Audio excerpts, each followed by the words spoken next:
আসসালামু আলাইকুম। আশা করি তোমরা ভালো আছো। তো আজকে আমরা ক্লাস 11-এর পঞ্চম অধ্যায় পড়াবো।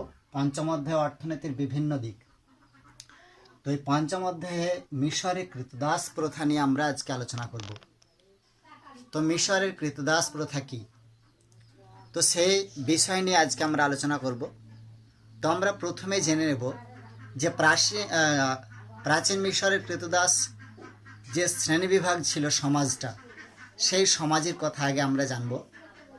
তো প্রাচীন রোমান সমাজের মতোই প্রাচীন মিশরীয় সমাজ ছিল শ্রেণীবিভক্ত। সেই মিশরীয় সমাজ 3 ভাগে বিভক্ত ছিল। কি কি সেই ভাগ, সেই ভাগটা আমরা দেখে নেব। তো মিশরের কৃতদাস প্রধানত 3 ধরনের ছিল। কি কি সেই 3 ধরনের ছিল?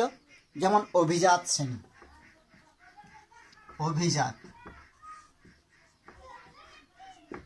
অভিজাত শ্রেণী। তারপরে ছিল কি মধ্যবিত্ত শ্রেণী, মধ্যবিত্ত শ্রেণী। আর আরেকটা ছিল নিম্ন শ্রেণী, নিম্ন শ্রেণী। এই 3 ধরনের সমাজ ব্যবস্থা প্রচলিত ছিল। অভিজাত কারা? মিশরীয় সম্রাট, রাজপরিবার, ধনী সম্ভ্রান্ত পরিবার, পুরোহিত, এরাই ছিল উচ্চপদস্থ সরকারি অফিসার এবং আরও অন্যান্য উচ্চবিত্তরা ছিল অভিজাত শ্রেণীভুক্ত। আর মধ্যবিত্ত কারা? মধ্যবিত্ত ছিল মিশরের বিভিন্ন ব্যবসায়ী, শিল্পী, কারিগর, তারপরে কোনো শিক্ষিত সম্প্রদায়, বড় দোকানদার, এরাই ছিল মধ্যবিত্ত শ্রেণী। আর নিম্ন শ্রেণী কারা? নিম্ন শ্রেণীর অন্তর্ভুক্ত ছিল সেই সময় দেশের যারা দরিদ্র, হতদরিদ্র, কৃষক, শ্রমিক ও অন্যান্য মানুষেরা ছিল কি এই যারা কায়িক শ্রম করতো আর কি, তারাই ছিল এই নিম্ন শ্রেণী। তাহলে এই 3টি সমাজে বিভক্ত ছিল কি এই প্রাচীন মিশরীয় সমাজ। এবার আমরা এই মিশরের কৃতদাস প্রথা কীরকম ছিল। প্রাচীন রোমান সমাজের মতো প্রাচীন মিশরীয় সমাজও কৃতদাস প্রথা বহুল প্রচলন ছিল সেই সময়। মিশরের কৃতদাস প্রথা ছিল রোমান কৃতদাস প্রথার চেয়েও প্রাচীন, যেমন ওল্ড স্টেটমেন্ট। প্রাচীন মিশরের কৃতদাস প্রথার অস্তিত্ব আমরা উল্লেখ পাওয়া যায় সেই সব গ্রন্থ থেকে। তো এই সব গ্রন্থ থেকে আমরা কিন্তু মিশর কৃতদাস প্রথার উল্লেখ পাচ্ছি। এবার আমরা মিশরের কৃতদাস প্রথার যে ব্যবসা, সেই ব্যবসাটা আমরা একটুকু দেখে নেব। কি ব্যবসা আছে মিশরের কৃতদাসদের, কি ব্যবসা? মিশরের কৃতদাসদের ব্যবসাটা একটুকু দেখে নেব আমরা। তাহলে এবার আমরা কৃতদাস ব্যবসাটা জেনে নেব, কি কৃতদাস ব্যবসা আছে। তো মিশরের কৃতদাস প্রথার অনেক বিতর্কিত বিষয়, কিন্তু তবু অনেক পণ্ডিত মনে করেন যে প্রাচীন মিশরে কৃতদাস ব্যবসার অস্তিত্ব ছিল। তো তবে মিশরের কৃতদাসদের জীবন রোমের কৃতদাসদের মতো ততটা কিন্তু দুর্বিষহ ছিল না। রোমের মতো ব্যাপক আকারে না হলেও প্রাচীন মিশরের কৃতদাস ক্রয় বিক্রয়, দাস বাজার তারা গড়ে তুলেছিল। তাহলে কৃতদাস ক্রয় বিক্রয় একটি লাভজনক ব্যবসা হিসাবে তো সেই সময় প্রচলিত ছিল। তো কৃতদাস সংগ্রহ করত কিভাবে, সেই সংগ্রহটা আমরা একটুকু জেনে নেব। তাহলে কৃতদাস ব্যবসার কথা বললাম। এবার কৃতদাস কিভাবে সংগ্রহ করা হয় মিশরে কিভাবে কৃতদাস সংগ্রহ করা হবে, সেই সংগ্রহের উপায় অর্থাৎ কৃতদাস কিভাবে তারা পেয়েছিল সেই বিষয়ে আমরা একটুকু জেনে নেব। তো মিশরীয় সেনারা পরাজিত সৈন্যদের তারা যুদ্ধবন্দী, সেই সময় যুদ্ধবন্দী করে তারা সেই সব যুদ্ধবন্দীদের কৃতদাসে পরিণত করত। তাহলে এখানে একটা পয়েন্ট করা যেতে পারে, যুদ্ধবন্দী 1 নম্বরে, যুদ্ধবন্দী। তাহলে যুদ্ধবন্দী একটা পয়েন্ট করা যেতে পারে। তাহলে প্রাচীন মিশরীয় সেনারা যে শত্রু ছিল, মানে সৈন্যদের তারা পরাজিত করে সেই সব সৈন্যদের কৃতদাসে পরিণত করা হতো। তো তাদের সেই কৃতদাসে পরিণত করা হতো এবং যুদ্ধবন্দী স্ত্রী এবং সন্তানরা অটোমেটিক তখন কৃতদাসে মানে পরিণত হতো। আর কি, তাহলে এইরকমভাবে তারা কৃতদাস সংগ্রহ করত। আর কি, সেই সময় প্রাচীন রোমান সমাজের মতো মিশরীয় সমাজও কোনো কোনো দরিদ্র পিতামাতা অভাবের তাড়নায় নিজেদের অবস্থান, নিজেদের সন্তানদের কৃতদাস হিসাবে ব্যক্তিগতভাবে তারা সেই সময় সন্তানদের বিক্রি করত। তো প্রধানত তারা প্রভুর অধীনে থাকা যে সন্তান সন্ততি তাদের থাকতো, তারা অটোমেটিকলি দারিদ্রতার এতে অভাবে তারা কি করত, দাসে পরিণত হতো। তাহলে এখানে একটা পয়েন্ট করা যেতে পারে, দারিদ্র। তাহলে 2 নম্বর, দারিদ্র অর্থাৎ অভাবের তাড়নায় কৃতদাসে পরিণত হওয়া। আর কি, কিছু কিছু মানুষ ছিল যারা জন্মসূত্রে কৃতদাস। তাহলে এখানে একটা পয়েন্ট করব আমরা, জন্মসূত্রে কৃতদাস। 3 নম্বর, জন্মসূত্রে কৃতদাস। কিভাবে জন্মসূত্রে কৃতদাস হতো? কৃতদাসদের সন্তান সন্ততি যারা জন্মসূত্রে কৃতদাসে পরিণত হতো, জন্মসূত্রে কৃতদাস হওয়া এই সময় সন্তানরা তাদের পিতামাতার প্রভুর অধীনেই কিন্তু দাসত্ব করত। তারা শৈশব থেকেই তারা কৃতদাসে পরিণত হয়েই থাকতো। তো তারা সেই কৃতদাসের সন্তান, কৃতদাসী হতো। এগুলো হচ্ছে জন্মসূত্রে কৃতদাস। আর কি, ঋণ পরিশোধে অক্ষমতা। 4 নম্বর, ঋণ পরিশোধে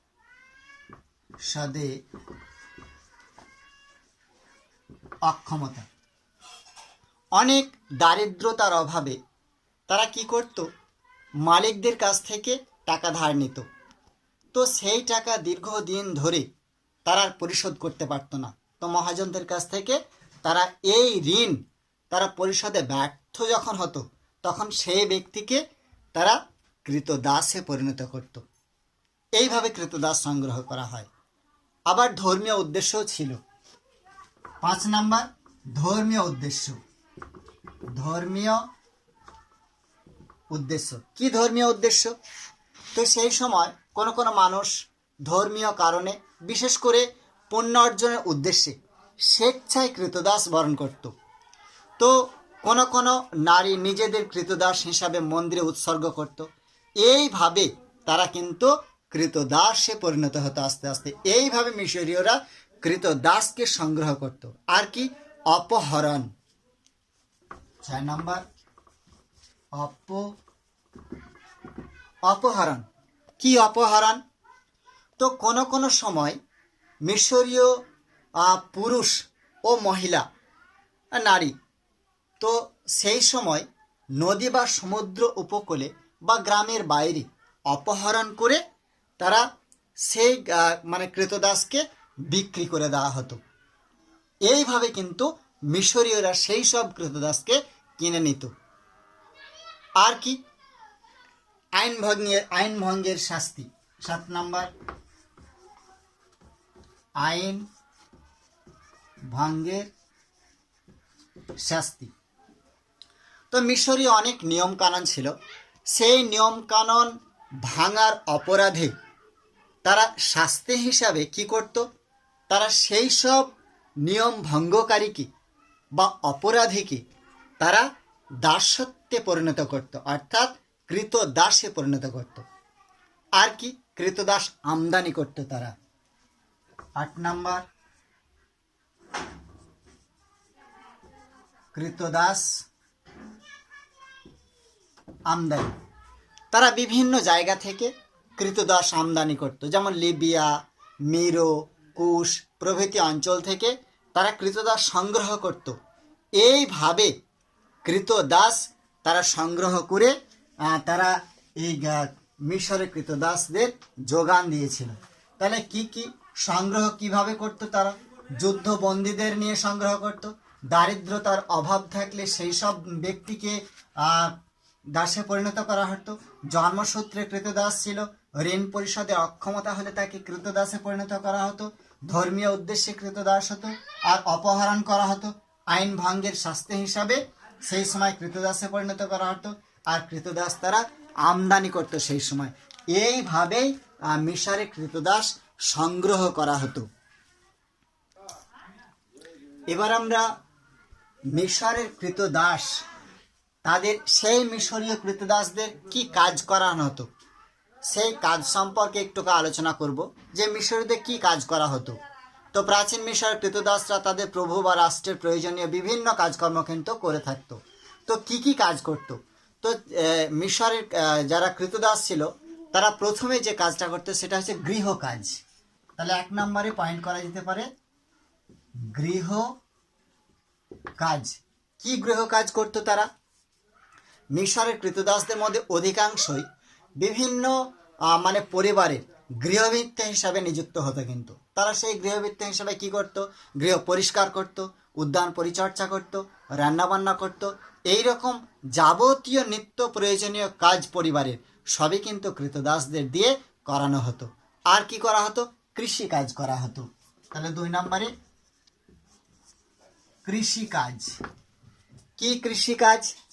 সেই সময় মিশরীয় কৃতদাসরা তাদের প্রভুর কৃষি খামারে বা ক্ষেত খামারে তাদের কায়িক শ্রমের সাহায্যে তাদের উর্বর জমিতে প্রচুর ফল উৎপাদন করত। সেই সময় খাদ্যশস্য এবং বাণিজ্য পণ্য উভয়ই উৎপাদন কাজে মিশরীয় কৃতদাসরা কিন্তু নিযুক্ত হতো সেই সময়। তো সেই সময় তারা এইভাবে কিন্তু কাজ করত। আর কি করত? তারা শ্রমিকের কাজ করত। 3 নম্বরে শ্রমিকের কাজ।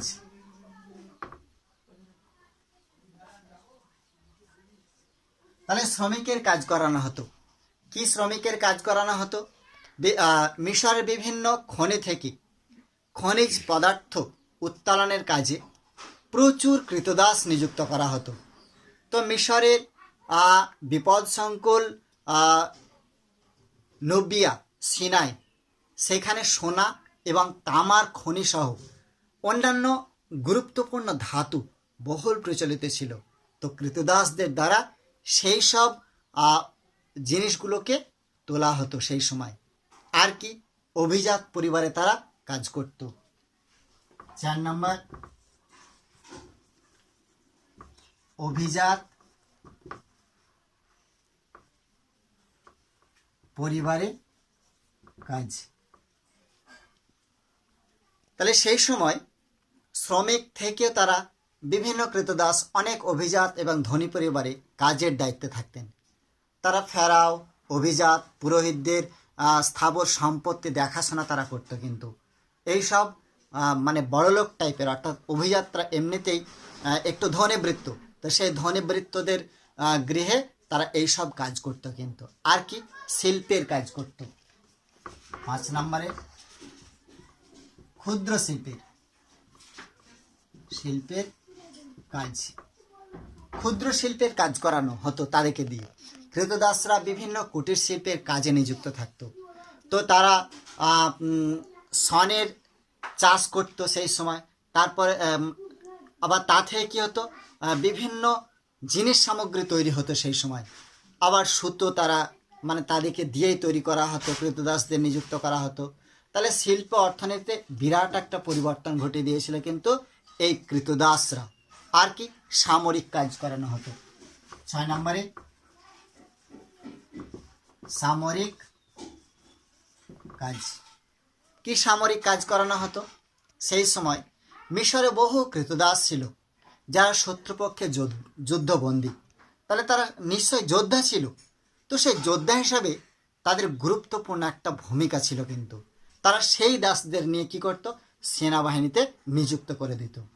তাহলে কি হতো, আবার মানে সেই সময় তাহলে সামরিক দিকটাও কিন্তু মিশরের শক্তিশালী ছিল। আবার সম্রাটের দেহরক্ষী হিসাবে আবার রাজ পরিবারের মানে পাহারাদার হিসাবেও কিন্তু বহু কৃতদাসকে নিয়োগ করা হতো। এইভাবে মিশরে মানে কৃতদাসদের কাজে লাগানো হতো। তাহলে গৃহের কাজ করতো তারা, কৃষি কাজ করতো, তারপরে শ্রমিকের কাজ করতো তারা, অভিজাতদের পরিবারে তারা কাজকর্ম করতো, ক্ষুদ্র শিল্পী হিসাবে কাজ করতো, আর সামরিক কাজ করতো তারা। তাহলে এইভাবে কিন্তু মিশরে মানে কৃতদাসদেরকে এইভাবে কাজ করানো হতো। এবার আমরা জেনে নেব মিশরের তাহলে অবস্থার কথা জানবো বা জীবন প্রণালীর কথা জানবো। তাহলে মিশরের কৃতদাসদের অবস্থা কীরকম ছিল, অর্থাৎ জীবন প্রণালী কীরকম ছিল। তো আমরা এতে দেখলাম, রোমে দেখলাম খুব দুর্বিষহ তারা জীবনযাপন করত। এবার আমরা সেই মিশরের কৃতদাসদের অবস্থাটা কীরকম ছিল সেইটাই আমরা দেখব। তো মিশরের রোমের কৃতদাস থেকে মিশরের অবস্থা অনেকটাই ভালো ছিল। তাহলে সুক্কর অবস্থা ছিল। তাহলে 1 নম্বর পয়েন্ট করা যেতে পারে সুক্কর অবস্থা। সুক্কর অবস্থা কি সুক্কর অবস্থা ছিল মিশরের কৃতদাসদের অবস্থা গ্রিক বা রোমের কৃতদাসদের চেয়ে অনেক বেশি সুক্কর ছিল বলে কোনো কোনো ঐতিহাসিক মনে করেন। তো তারা মিশরের প্রাচীন শিল্প নির্মাণের কাজে নিযুক্ত ছিল, চিত্র ভাস্কর্যের কাজে নিযুক্ত ছিল, তারপরে তারা আমরা আগে একটুকু বললাম গৃহ কাজ করত, সামরিক কাজ করত, প্রভুর অধীনে থাকতো, এইসব ভালো ভালো কাজ কিন্তু তারা করে থাকতো। আর কি কৃতদাসদের বৈবাহিক সম্পর্ক। তাহলে 2 নম্বর বৈবাহিক সম্পর্ক। কিরকম বৈবাহিক সম্পর্ক ছিল মিশরীয় কৃতদাসদের? মিশরীয় প্রভুরা তাদের অধীনস্থ কৃতদাসদের সঙ্গে যথেষ্ট সদয় ব্যবহার করত। কখনো কখনো সন্তান স্নেহ পর্যায়ে পৌঁছে যেত।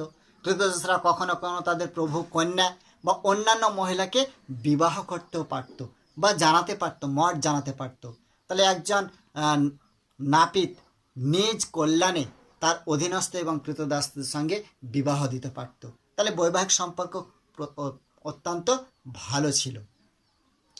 আর কি ফেরাওদের ব্যক্তিগত সম্পত্তি। 3 নম্বর ফেরাওদের ব্যক্তিগত সম্পত্তি। কি ফেরাওদের ব্যক্তিগত সম্পত্তি? মিশরের সকল যুদ্ধবন্দী কৃতদাস তো সে দেশের সম্রাট অর্থাৎ ফেরাও ব্যক্তিগত সম্পত্তিতে পরিণত হতো বলে মনে করা হয়। তাহলে ফেরাওদের সম্পত্তি ছিল কে? কৃতদাসরা। তাহলে সেই সম্রাটের নিজস্ব সম্পদ হওয়ায় সেই সব কৃতদাস অন্যত্র বিক্রি হতো না। কি হতো? তাদের সঙ্গে খুব ভালো আচরণ করা হতো। অবশ্য ফেরাও সেনাপ্রধান পুরোহিতকেও সেই সময় উপহার হিসাবে কৃতদাস প্রদান করা হতো। তাহলে তাদের একটা ভালো সম্পর্ক ছিল। আর কি অভিজাত পরিবারের সুখী কৃতদাস। পয়েন্ট করা যেতে পারে এটা। অভিজাত পরিবারের সুখী কৃতদাস। কি অভিজাত পরিবারের সুখী কৃতদাস? কিভাবে সুখ হতো তাদের সেটা জেনে নেব। মিশরের বিভিন্ন অভিজাত এবং ধনী পরিবার কর্মরত কৃতদাসরা তাদের প্রভুর অধীনে যথেষ্ট সুখ স্বাচ্ছন্দ্যে জীবন কাটাতে পারত। তো তারা অভিজাত ধনী পরিবারে এসব কৃতদাসদের এবং কৃতদাসদের তুলনা অনেক ভালো খাদ্য পোশাক, তারা অবসর জীবনযাপনের সুযোগ একটা পেত। কোথায়? এই অভিজাত পরিবারে, মানে যারা যারা কৃতদাস হিসাবে সেই সময় ছিল। আর কি তাহলে তাদের একটা স্বাধীনতা ছিল। তাহলে স্বাধীনতা একটা পয়েন্ট করা যেতে পারে। 5 নাম্বার স্বাধীনতা। তাহলে মিশরের কৃতদাসরা ছিল রোমের কৃতদাসদের থেকে অনেক ভালো। তাহলে এদের একটা নিজস্ব স্বাধীনতা ছিল। তো রোমান সভ্যতায় কৃতদাসরা কোনো স্বাধীনতা না থাকলেও মিশরের কৃতদাসদের বেশ কিছু স্বাধীনতা ছিল সেই সময়। যেমন তারা কিছু সম্পত্তি ভোগ দখল করতে পারত, তাহলে বিবাহর বন্ধনে আবদ্ধ হতে পারতো অন্য সম্প্রদায়ের সঙ্গে। তাহলে তাদের একটা সুখকর ব্যবস্থা ছিল, তাহলে তাদের নিজস্ব একটা স্বাধীনতা ছিল। আর কিছু কিছু দুর্বিষহ জীবনও ছিল। অবশ্য কোনো কোনো মিশরীয় ঐতিহাসিক তথা তথ্য থেকে সে দেশের মানে কৃতদাসদের দুর্বিষহ জীবনে উল্লেখ পাওয়া যায়। তো সেখানকার কৃতদাসদের গৃহবৃত্ত হিসাবে দিবারাত্রি পরিবারের যাবতীয় কাজকর্ম কিন্তু তাদের দ্বারা করা হতো। বিভিন্ন অট্টালিকা নির্মাণ,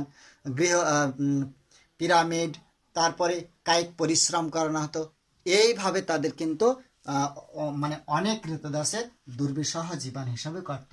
তাহলে আমরা মিশরের কৃতদাসদের জীবন প্রণালী সম্পর্কে বললাম, তাদের সুখকর অবস্থা ছিল, মানে রোমের থেকে অনেক ভালো ছিল মিশরীয় মানে কৃতদাসদের। তাদের বৈবাহিক সম্পর্কে আবদ্ধ হতে পারত, তারা ফেরাওদের ব্যক্তিগত সম্পত্তি ছিল, তাই সেই সম্পত্তি হিসাবে তারা সেই সম্পত্তিকে নষ্ট করতে চায়নি।